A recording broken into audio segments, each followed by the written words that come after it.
Assalamualaikum warahmatullahi wabarakatuh. Nama saya Rahmadillah Safitri. Di video kali ini saya akan membahas mengenai konsep geologi lingkungan. Geologi lingkungan adalah ilmu yang mempelajari tentang bumi.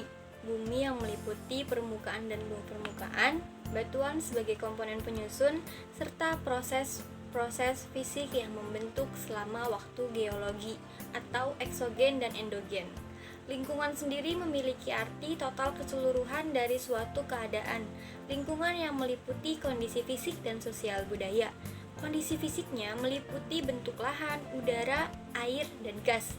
Sedangkan sosial budayanya meliputi etika, ekonomi, estetika, dan kenyamanan. Dalam ilmu geologi lingkungan tidak pernah terlepas dari pemahaman mengenai bumi beserta isi dan aktivitasnya. Berikut ini saya akan membahas mengenai 7 konsep geologi lingkungan. Konsep pertama, menjelaskan bahwa pada dasarnya bumi itu merupakan sistem tertutup. Di bumi terdapat berbagai macam peristiwa yang terjadi akibat aktivitas-aktivitas setiap bagian dari bumi. Bumi dikatakan sebagai sistem dengan 4 buah bagian, yaitu atmosfer, hidrosfer, biosfer, dan litosfer. Di setiap bagian sistem itu terjadi berbagai macam aktivitas yang saling berkaitan. Kemudian konsep yang kedua, menjelaskan bahwa bumi merupakan satu-satunya tempat yang paling sesuai dengan kehidupan. Akan tetapi sumber daya alamnya sangat terbatas, seperti air, udara, minyak bumi, dan lain sebagainya yang sangat-sangat terbatas di bumi. Kemudian konsep yang ketiga mengenai menjelaskan bahwa proses-proses fisik yang terjadi di bumi mengubah bentuk alam yang kita miliki.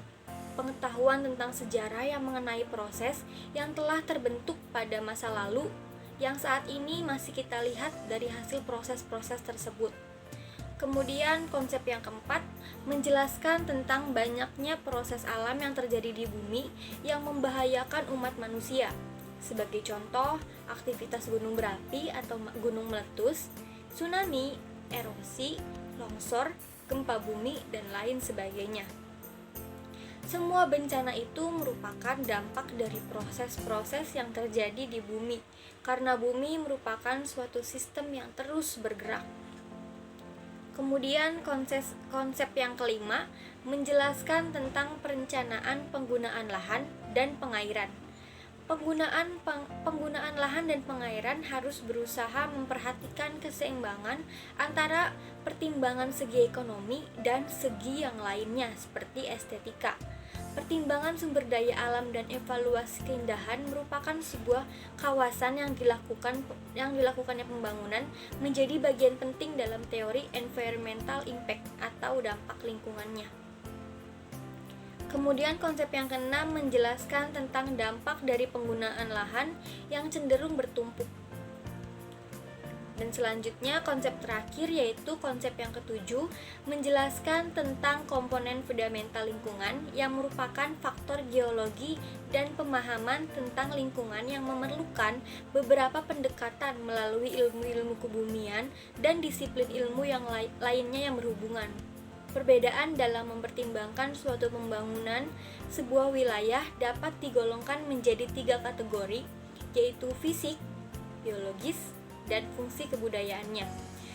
Pertama, faktor fisiknya, yaitu pertimbangan keadaan geografisnya, proses geografis, proses hidrologis, tipe batuan dan tanah, dan juga klimatologisnya.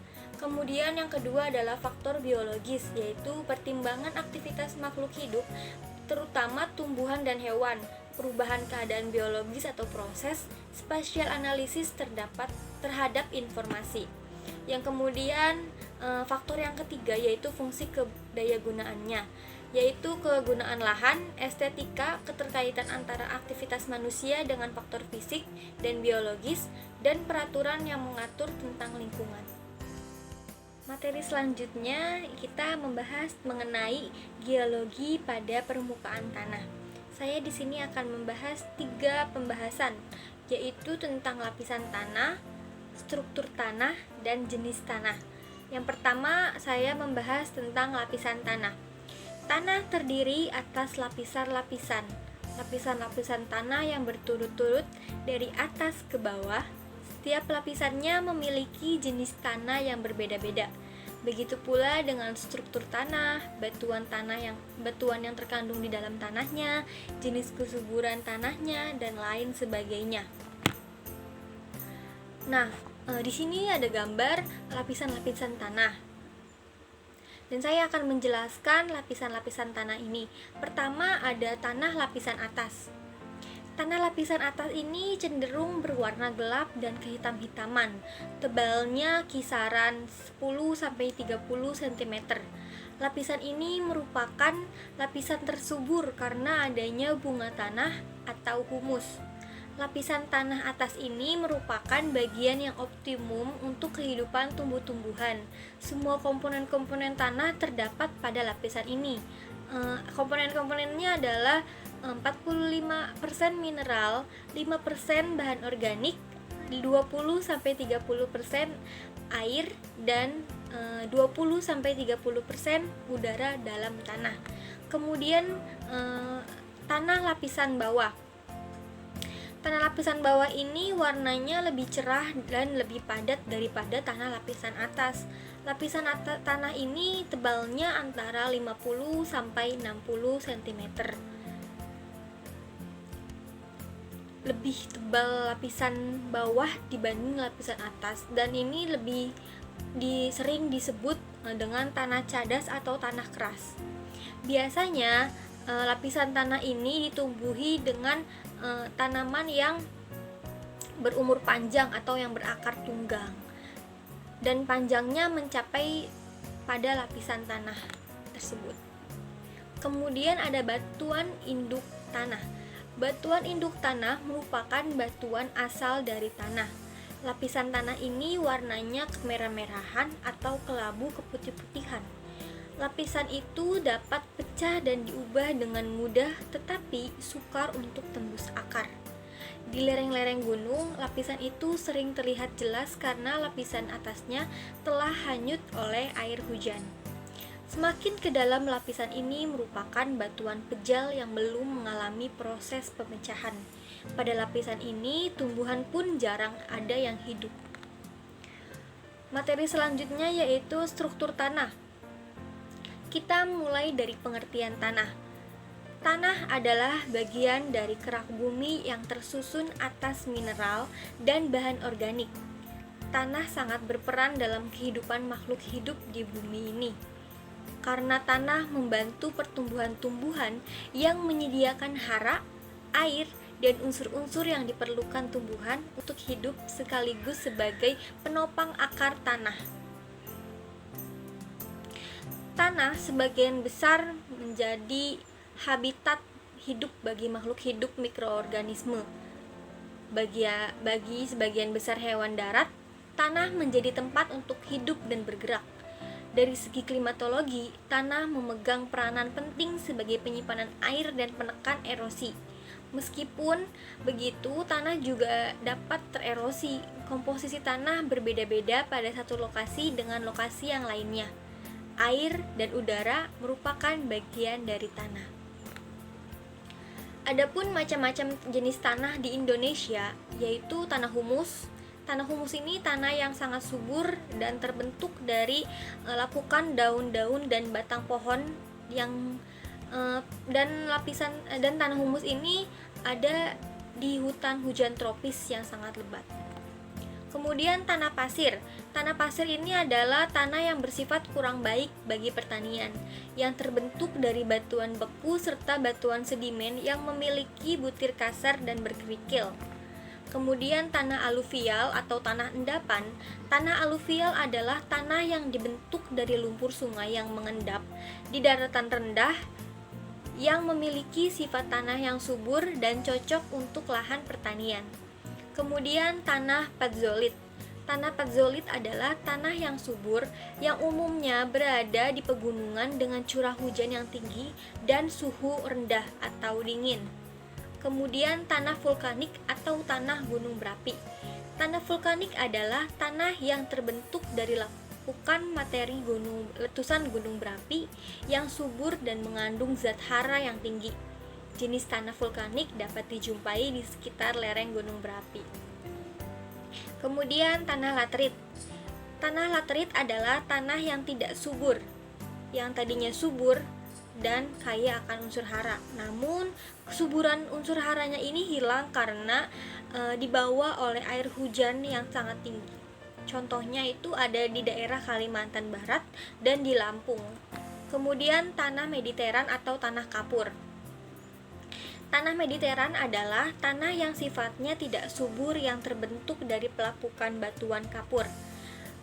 Tempatnya ini ada di Nusa Tenggara, Maluku, Jawa Tengah, dan Jawa Timur. Kemudian ada tanah gambut. Tanah gambut ini atau tanah organosol ini adalah jenis tanah yang kurang subur untuk bercocok tanam, yang merupakan hasil bentuk pelapukan dari tumbuhan rawa. Lokasinya ini ada di Rawa Kalimantan, Papua, dan Sumatera. Selanjutnya ada jenis-jenis tanah. Jenis-jenis tanah ini yang pertama ada tanah vulkanik. Nah, tanah vulkanik ini terdapat lagi di dalamnya yaitu tanah andosol. Tanah andosol ini proses terbentukannya dari abu vulkanis yang telah mengalami proses pelapukan. Ciri-cirinya yaitu mempunyai warna kelabu hingga kuning, peka terhadap erosi, dan sangat subur. Pemanfaatannya digunakan sebagai lahan pertanian, perkebunan, hutan pinus, dan cemara. Persebarannya berada di Sumatera, Jawa, Bali, Lombok, Halmahera, Nusa Tenggara, dan Sulawesi. Selanjutnya adalah tanah regosol. Proses terbentuknya yaitu dari endapan abu vulkanis baru yang memiliki butir kasar. Ciri-cirinya berbutir kasar, berwarna kelabu hingga kuning, dan kadar bahan organiknya rendah. Pemanfaatannya digunakan untuk pertanian padi, palawija, tebu, dan kelapa. Persebarannya di lereng gunung berapi, pantai, dan bukit pasir pantai yang meliputi Pulau Sumatera, Pulau Jawa, Nusa Tenggara. Kemudian ada tanah aluvial atau tanah endapan. Proses terbentuknya yaitu tanahnya ini adalah hasil tanah hasil erosi atau lumpur dan pasir halus di daerah-daerah dataran rendah. Ciri-cirinya yaitu warna kelabu dan peka terhadap erosi. Pemanfaatannya sebagai lahan pertanian sawah dan palawija. Persebarannya berada di Sumatera, Jawa bagian utara, Halmahera, Kalimantan Barat, Kalimantan Selatan, Sulawesi, dan Papua bagian selatan. Kemudian jenis tanah yang kedua itu ada tanah organosol. Tanah organosol ini mempunyai bagian-bagiannya juga, yaitu tanah humus. Proses terbentukannya dari hasil pembusukan bahan-bahan organik. Ciri-cirinya warnanya kehitam-hitaman, mudah basah, dan mengandung bahan organik. Dan lagi yang terlebih penting, tanah ini adalah tanah yang sangat subur. Pemanfaatannya sebagai lahan pertanian. Persebaran tanah ini terdapat di Lampung, Jawa Tengah, bagian selatan, Kalimantan Selatan, dan Sulawesi Tenggara. Kemudian ada tanah gambut. Tanah gambut ini proses terbentukannya dari hasil pembusukan tumbuhan atau bahan organik yang ada di daerah yang tergenang dengan air atau bisa disebut rawa-rawa. Ciri-cirinya yaitu bersifat asam, unsur haranya rendah sehingga tidak subur. Pemanfaatannya untuk pertanian pasang surut.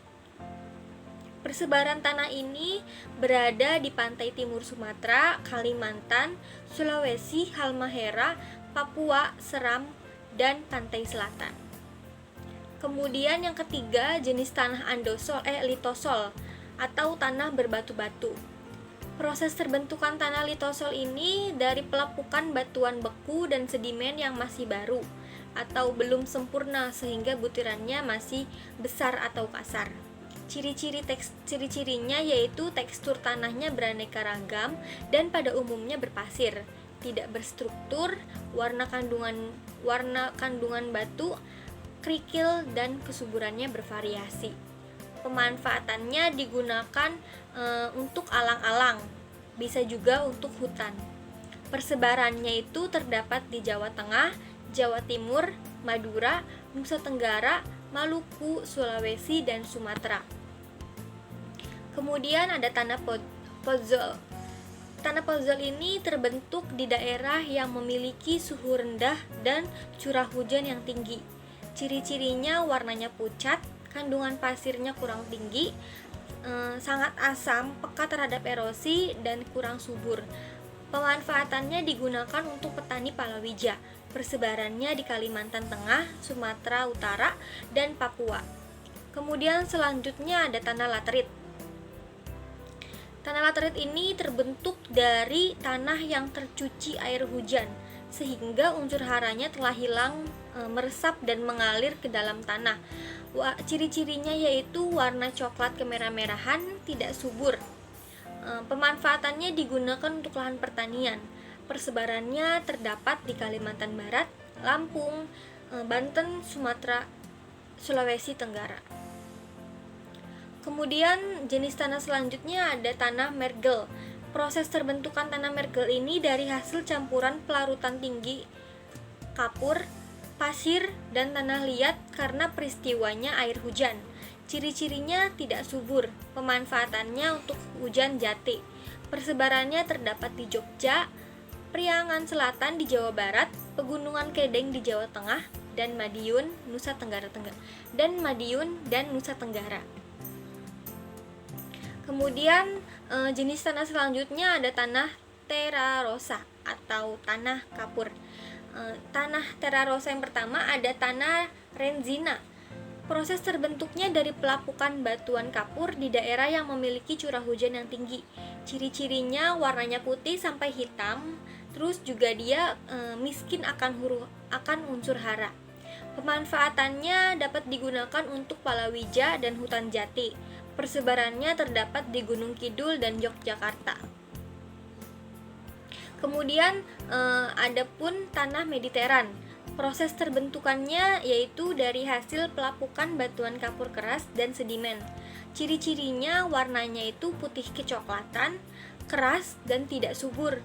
Pemanfaatannya untuk pertanian tegalan dan hutan jati.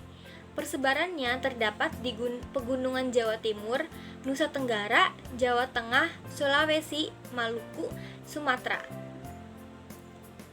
Itulah materi-materi yang telah saya sampaikan. Kurang lebihnya mohon maaf. Wassalamualaikum warahmatullahi wabarakatuh. Tunggu video selanjutnya.